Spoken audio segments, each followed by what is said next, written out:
سورہ مدثر مکی صورت ہے. ہجرت سے پہلے اس کا نزول ہوا. قرآن پاک کی ترتیب کے اعتبار سے اس کا نمبر 74 ہے اور قرآن پاک کے نازل ہونے کے اعتبار سے اس کا نمبر 4 ہے. یعنی اس کا نزول سورہ مزمل کے بعد ہوا. مگر یہ بات یاد رکھیے گا کہ جب ہم کہتے ہیں کہ اس سورت کے بعد نزول ہوا، اس کی یہ معنی نہیں ہوتے کہ پہلے یہ سورت مکمل ہو گئی اس کے بعد اس کا نزول ہوا. کبھی کبھی ایسا ہوتا تھا کہ ایک سورت کی ایک آیت نازل ہوئی یا چند آیتیں نازل ہوئیں، پھر دوسری سورت کی چند آیتیں نازل ہو گئیں، پھر پہلی سورت بعد میں مکمل ہوئی، پھر دوسری سورت بعد میں مکمل ہوئی.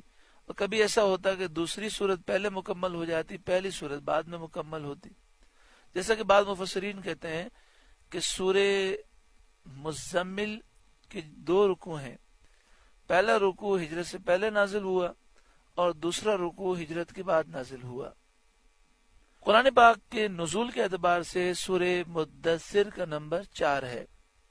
اس میں 56 آیات ہیں اور 2 رکوع ہیں. 255 کلمات ہیں، 1010 حروف ہیں.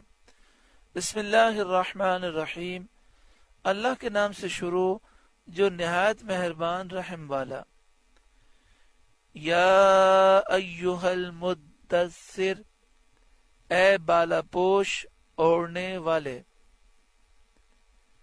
حضرت صدر افاضل مولانا نعیم الدین مراد آبادی علیہ رحمہ تفسیر خزائن العرفان میں لکھتے ہیں، یہ خطاب حضور سید عالم صلی اللہ علیہ وسلم کو ہے.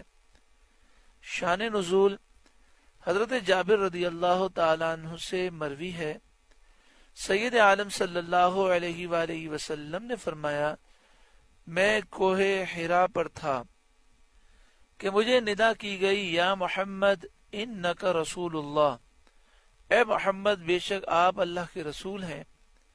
میں نے اپنے دائیں بائیں دیکھا، کچھ نہ پایا. اوپر دیکھا، ایک شخص آسمان زمین کے درمیان بیٹھا ہے، یعنی وہی فرشتہ جس نے ندا کی تھی. یہ دیکھ کر مجھ پر رعب ہوا اور میں خدیجہ رضی اللہ تعالی عنہا کے پاس آیا اور میں نے کہا مجھے بالا پوش اڑاؤ.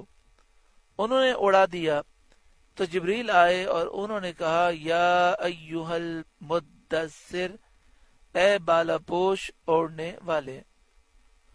قم، کھڑے ہو جائیے، اپنی خوابگاہ سے کھڑے ہو جائیے. فانذر، پھر ڈر سنائیے، قوم کو اللہ کے عذاب کا ڈر سنائیے کہ اگر وہ ایمان نہیں لائے گی تو اللہ کا عذاب آئے گا. وَرَبَّكَ فَكَبِّرْ، اور اپنے رب کی ہی بڑائی بولیں. تفسیر خزائن العرفان میں حضرت صدر الافاضل علیہ رحمہ لکھتے ہیں، جب یہ آیت نازل ہوئی تو سید عالم صلی اللہ علیہ وآلہ وسلم نے اللہ اکبر کہا. حضرت ام المومنین حضرت خدیجہ الکبریٰ رضی اللہ تعالی عنہا نے بھی حضور صلی اللہ علیہ وآلہ وسلم کی تکبیر سن کر تکبیر کہی، اللہ اکبر کہا اور خوش ہوئیں اور انہیں یقین ہوا کہ وحی آئی.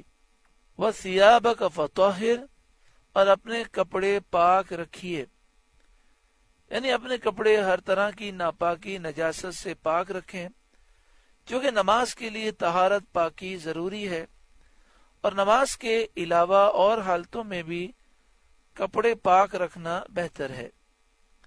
یا یہ معنی ہے کہ اپنے کپڑے کوتاہ کیجیے، ایسے دراز نہ ہوں جیسے کہ عربوں کی عادت ہے، کیونکہ بہت زیادہ دراز ہونے سے چلنے پھرنے میں ناپاک ہونے کا احتمال رہتا ہے.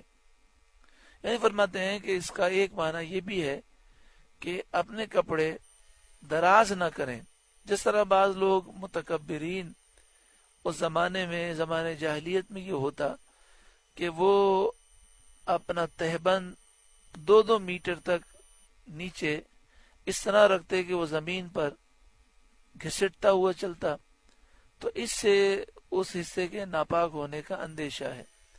تو لہذا لباس نیچے سے تھوڑا اوپر ہونا چاہیے. سنت مبارکہ یہ ہے کہ ٹخنے سے نیچے لباس نہ ہو، ٹخنے سے اوپر ہو. یہ سنت مبارکہ ہے تاکہ نچلا حصہ ناپاکی سے محفوظ رہے.